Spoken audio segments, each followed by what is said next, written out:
Bismillahirrahmanirrahim. I am Rizwan Kadir. So today we will talk about thesis statement. हम ज़्यादातर ऐसे writing में सुनते हैं कि ऐसे में सबसे ज़्यादा इम्पोर्टेंस जो स्टेटमेंट रखती है वो थीसिस स्टेटमेंट है। तो आज हमारा जो डिस्कशन होगा वो थीसिस स्टेटमेंट के इर्द गिर्द होगा। तो हम आज पढ़ेंगे कि what is thesis statement, its function and its importance in English essay. तो इससे पहले वीडियो में हमने basics of English essay writing सीखी थी। तो आज हम जो सबसे इम्पॉर्टेंट स्टेटमेंट है इंग्लिश एसे में, जहाँ पे इंग्लिश एसे का पूरा बुनियाद है, अगर ये प्रॉपर नहीं होगी तो बाकी जो क्राइटेरिया है जो हमने डिस्कस की थी, रिलीवेंस, ऑर्गेनाइजेशन, कोहेरेंस, यूनिटी, इसका कोई फ़ायदा नहीं होता। तो आगे बढ़ते हैं थीसिस स्टेटमेंट की तरफ कि अब थीसिस स्टेटमेंट सबसे पहले है क्या चीज़। सबसे पहले कि थीसिस स्टेटमेंट आपका जो स्टांस होता है ना, कि किसी भी टॉपिक पे आपने जो मौक़िफ़ इख्तियार किया है वो उसको रिप्रेजेंट करता है। एक्चुअली ये जो क्वेश्चन दिया गया है आपको, कोई भी क्वेश्चन ऐसे राइटिंग का जिस पे आपको कहा गया है कि आप उस पे ऐसे लिखें, तो वो एक्चुअली थीसिस स्टेटमेंट रिप्रेजेंट करती है वो आपके आंसर को जो आपने मौक़िफ़ लिया है। तो ये एक ही बात है, ये एक्चुअली कंट्रोलिंग आइडिया है, मेन आइडिया। अगर हम देखें कि वो डिफाइन करता है कि आपका ऐसे किस बाउंड्री तक रहेगा और इससे आगे नहीं जा सकता और इसके अंदर ही सिर्फ रहेगा, तो ये कंट्रोलिंग आइडिया को रिप्रेजेंट करता है। ठीक है, तो अक्सर हम थीसिस स्टेटमेंट एक सेंटेंस में या ज़्यादा से ज़्यादा 2 सेंटेंस में लिखें। अगर हम देखें कि कोर एरिया में थीसिस स्टेटमेंट है, उसके बाद उसमें से ही ये जो एस्पेक्ट्स हैं जो हम मेन हेडिंग्स कहते हैं या उसको वेरिएबल्स में हम कहते हैं, मेन आउटलाइन को, उसमें से ही निकलते हैं और वो इसके इर्द गिर्द ही घूमते हैं। ठीक है, उसका सेंटर ऑफ अट्रैक्शन क्या है? थीसिस स्टेटमेंट है। और बाकी जो पैराग्राफ्स हैं, सब एस्पेक्ट्स जिसको हम कहते हैं या सब वेरिएबल्स कहते हैं, वो भी इसके इर्द गिर्द ही घूम रहे हैं। ठीक है, तो ये परफेक्ट जो इनका जो सेंटर है वो थीसिस स्टेटमेंट होता है। यहाँ से इनकी कोहेरेंस मेंटेन होती है। थीसिस स्टेटमेंट जो है द मोस्ट इम्पॉर्टेंट पॉइंट है आपके पूरे टॉपिक में। ठीक है, ये ना ओवर जनरलाइज्ड होती है ना ओवर स्पेसिफिक होती है। ठीक है, ये दरमियान में होती है। ठीक है, तो हम क्या करते हैं कि ताकि ज़्यादा ओवर जनरलाइज्ड होगी तो हम पूरा ऐसे जो है एक लिमिटेड टाइम में और लिमिटेड वर्ड्स में पूरा नहीं कर पाएंगे। अगर और स्पेसिफिक होगी तो हम उसको प्रॉपर एक्सपांड नहीं कर पाएंगे और अपना जो स्टांस है उसको सही रिप्रेजेंट नहीं कर पाएंगे। ठीक है, तो ये एक्चुअली आंसर होता है क्वेश्चन का। जैसे हम टॉपिक स्टेटमेंट क्वेश्चन फॉर्म में लिख सकते हैं, बट थीसिस स्टेटमेंट हम क्वेश्चन फॉर्म में नहीं लिख सकते, क्योंकि हमारा जो थीसिस स्टेटमेंट है वो आंसर टू द क्वेश्चन है, आंसर टू द टॉपिक है। ठीक है, हमारा क्लेम है। ठीक है, कि इस इशू पे हमने ये स्टांस लिया है और हम डिबेट करके उस पर कंक्लूजन निकालेंगे और with support of evidence, example, quotations and other facts and figures डाल के हम क्या करेंगे, अपने स्टांस को प्रूव करेंगे। सबसे पहले मैंने यह कहा कि थीसिस स्टेटमेंट हमारा क्या करती है कि बाउंड्री डिफाइन करती है, स्कोप डिफाइन करती है कि अगर आप इसके इर्द गिर्द रहेंगे तो आप रिलीवेंट लिखेंगे, अगर आप इसके आउटसाइड जाते हैं या बाउंड्री क्रॉस करते हैं तो आप क्या करेंगे, इररिलेवेंट लिखेंगे। इससे पहले वीडियो में हमने पढ़ा था 4 कंपोनेंट्स, उसमें सबसे पहले था कि रिलीवेंस मेंटेन करनी है। अब कितना भी ऐसे अच्छा लिखें, परफेक्ट ग्रामर हो आपकी, फिलहालेस इंग्लिश लैंग्वेज हो, ठीक है, बेहतरीन पैराग्राफ राइटिंग हो, अगर आपने रिलीवेंस मेंटेन नहीं की तो अब किस काम का? आपसे जो पूछा गया है आपने वो जवाब ही नहीं दिया, तो आपको किस बुनियाद पे मार्क्स मिले? तो इररिलेवेंट जो भी लिखेगा, कितनी भी अच्छी लैंग्वेज हो, आपको मार्क्स नहीं मिलेंगी। तो थीसिस स्टेटमेंट क्या करती है, आपको एक बाउंड्री निकाल के देती है, भाई इसके अंदर रहना है। ये पैराग्राफ हमने इससे पहले वीडियो में डिस्कस किया था कि ये जो रिलीवेंस हैं और ये जो मार्क्स हैं इनका एक दूसरे के साथ क्या है, डायरेक्ट प्रोपोर्शनल है।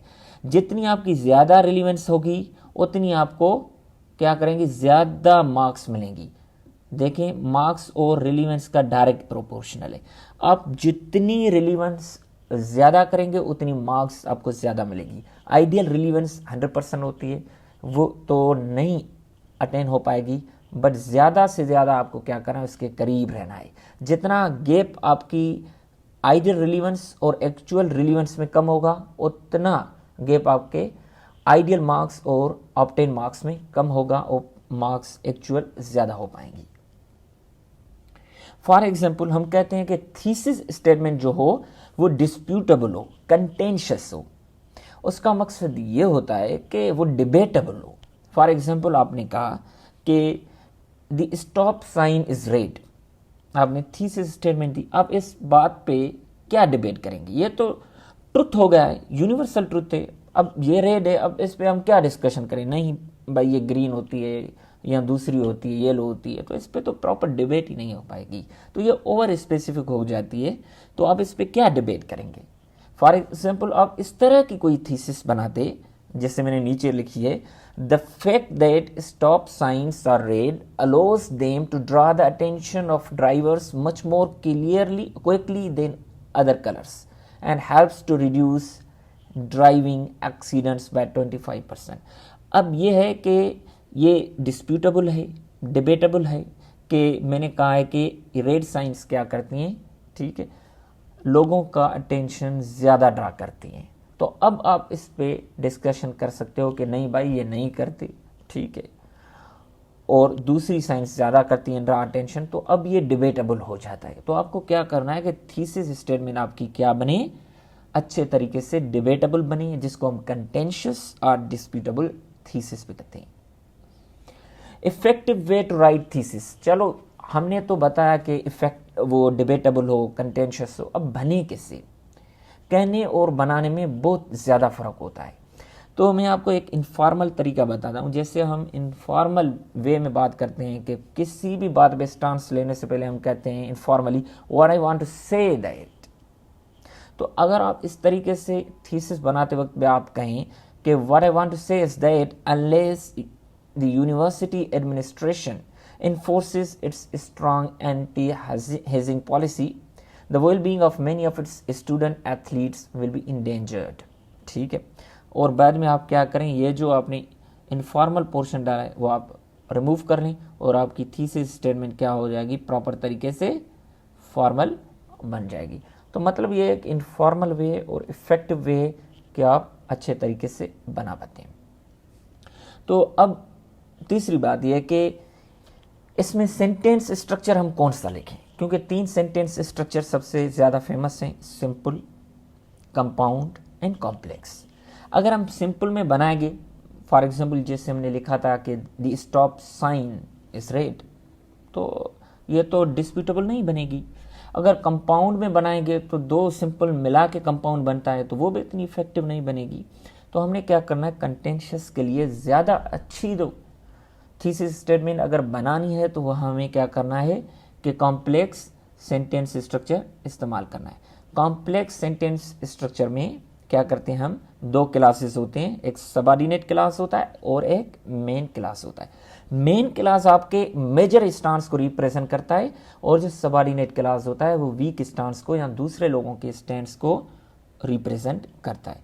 जैसे मैंने यहाँ पे एक थीसिस लिखी है कि टॉपिक है मेरा कि विल कोविड-19 pandemic bring an end to globalisation. मैंने क्या लिखा है thesis, although COVID-19 brings some challenges to globalization such as disruption in global value chains and resurgence of protectionism, globalization will bounce back because interdependence, cooperation and digital connectivity will not come to a stand still.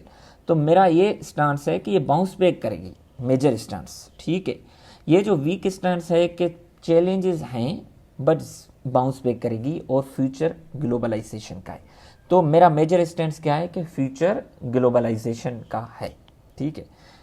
तो कहने का मकसद ये कि thesis statement हमें क्या करनी है कि कॉम्प्लेक्स सेंटेंस स्ट्रक्चर में लिखनी है, ठीक है। तो फंक्शंस ऑफ थीसिस स्टेटमेंट क्या है? ये आपकी आउटलाइन को क्या करती है, पूरा स्ट्रक्चर देती है, डिटरमाइन करती है कि आपकी आउटलाइन कैसी बनेगी और किस बाउंड्री के इर्द गिर्द रहेगी।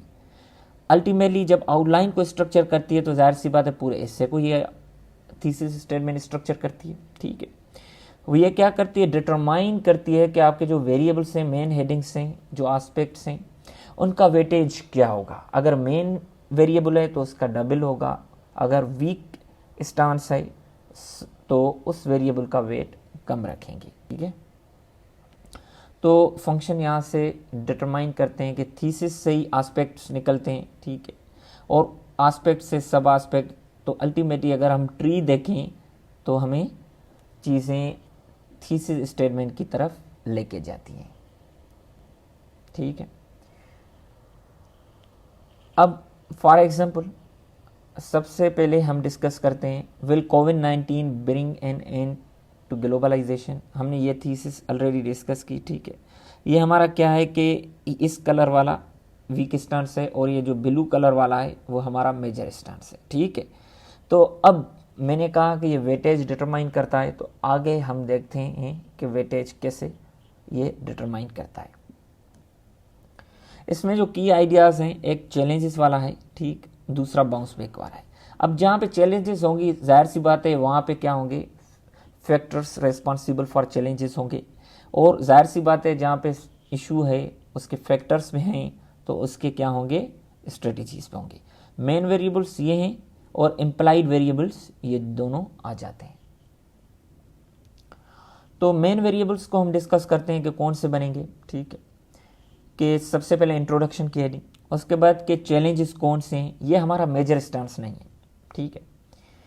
और उसके अलावा फैक्टर्स रेस्पॉन्सिबल कौन से हैं चैलेंजेस के लिए। मेजर स्टांस हमारा ये है कि ग्लोबलाइजेशन बाउंस बैक करेगी, मतलब सर्वाइव करेगी अमिड कोविड-19, ठीक है। अगर इसमें हमने 6 पैराग्राफ्स लिखते हैं तो ये जो वीक स्टांस है हम इसमें क्या लिखेंगे, 3 पैराग्राफ्स लिखेंगे। और चैलेंजेस में हमने फॉर एग्जांपल 4 लिख ली, तो जाहिर सी बात है जितनी चैलेंजेस हैं तो उसके उतने सॉल्यूशंस में हैं, ठीक है। हम अगर देखें कि थीसिस स्टेटमेंट में हमने सबसे पहले चैलेंजेस की बात की, तो हेडिंग में भी हम चैलेंजेस को ही ऊपर रख रहे हैं और उसके बाद हमारा मेन स्टांस है तो उसको नीचे रख रहे हैं।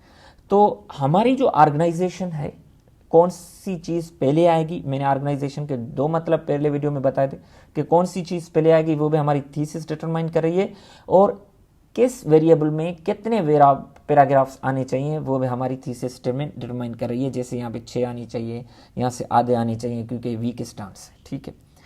तो इसकी मेन आउटलाइन ये है।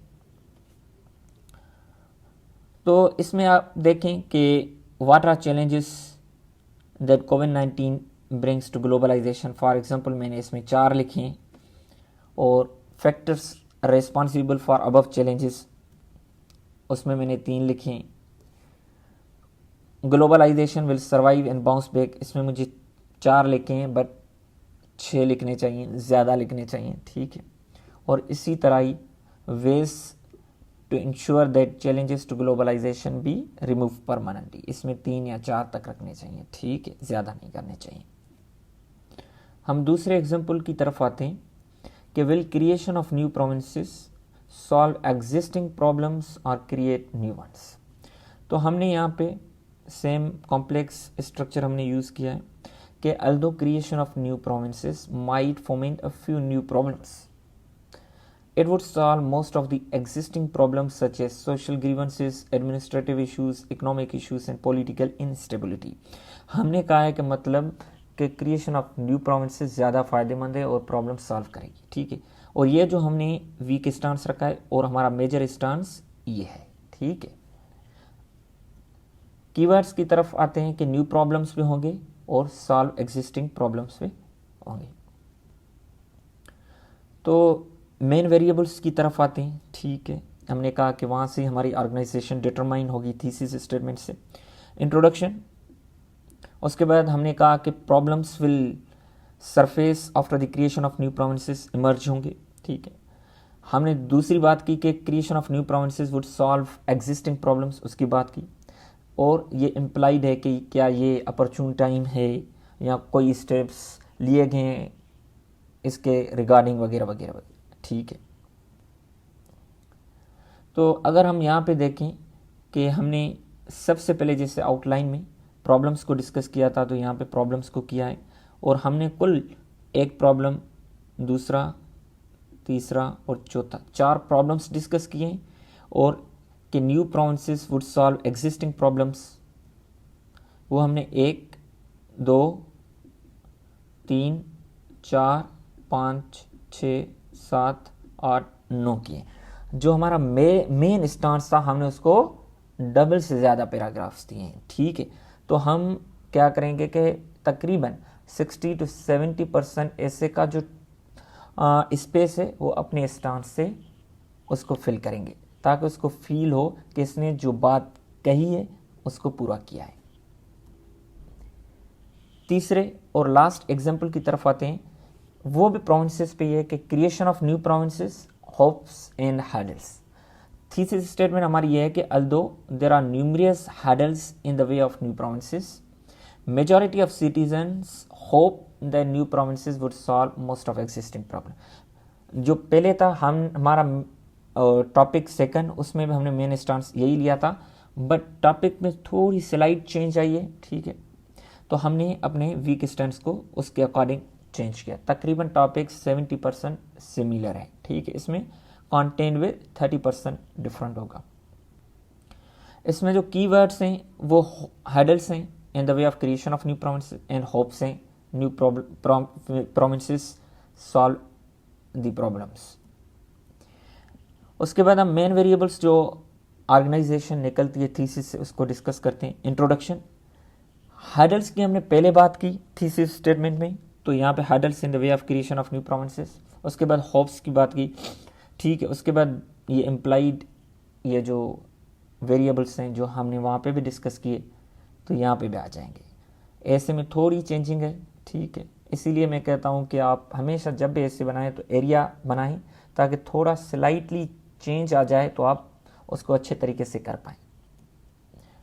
ये इसकी आउटलाइन है कि यहाँ पे हमने हर्डल्स को पहले डिस्कस किया है, ये 4 हर्डल्स, बट ये वहाँ पे दूसरे प्रॉब्लम्स थे, यहाँ पे हर्डल्स डिफरेंट है, ठीक है।